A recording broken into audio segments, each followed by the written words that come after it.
Let's look at how to set up a business letter on Letterhead. What I've shown on my title slide here is an example of the Muhammad Seymour letterhead that was used within recent years.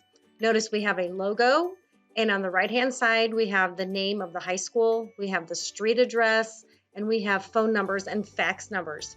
Those are important to realize that those are there because we're going to learn another kind of letter that we type when there is no letterhead and there is no address already printed at the top.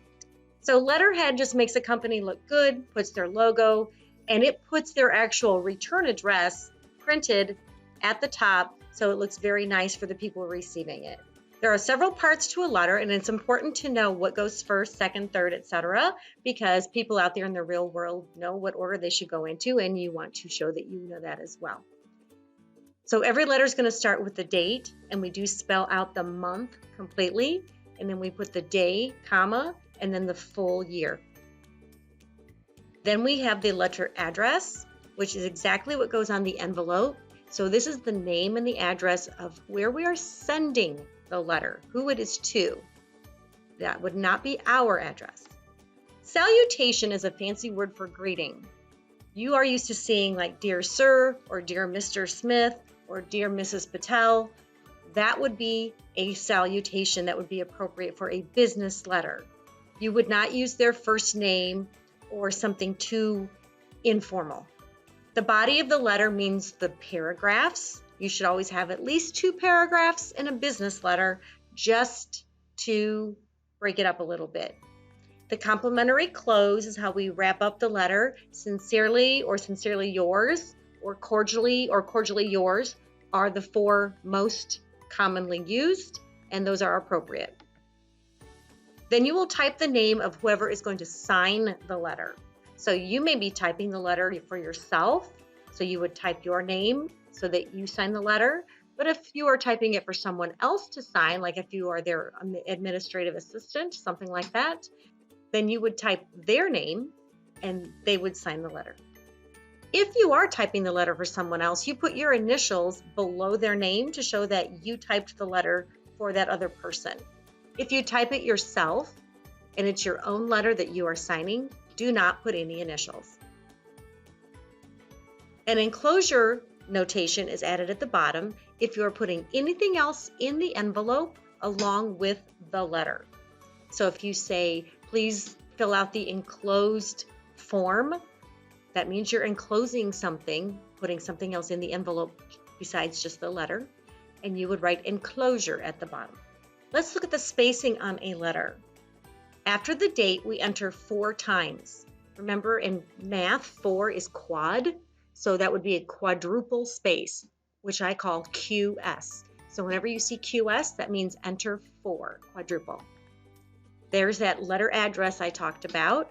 That will be followed by a double space, DS, which is 2 enters.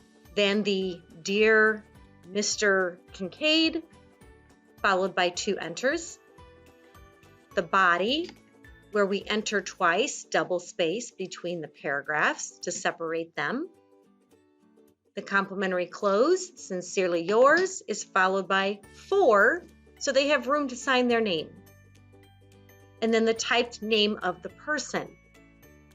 Take a quick look again here. Remember, there's only 2 places where you enter 4, after the date and after complimentary close, after sincerely. When we enter 4 after the date, on that 4th line, we start typing this letter address, don't we?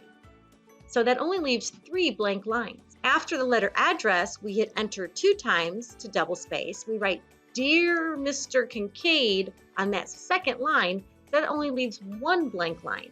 So please remember that it's always 1 less blank line. Because when you get all done, you want to go back through and look and see, do I have 3 blank lines between my date and letter address? Do I have 1 blank line between all the other parts down the middle?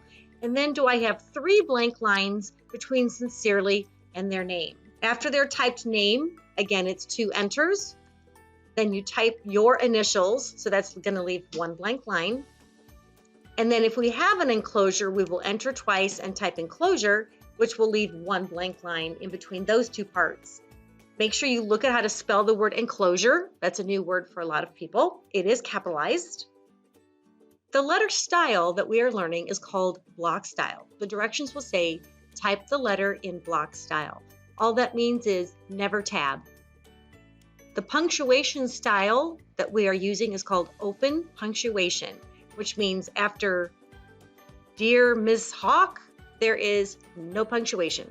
After Sincerely Yours, there is no punctuation. No commas, nothing like that you are kind of used to doing when you write personal letters. That's open punctuation. Notice everything is down the left-hand side. Nothing is indented. And after Dear Miss Landris, there is no punctuation. And after Sincerely, there is no punctuation. So there is your open punctuation.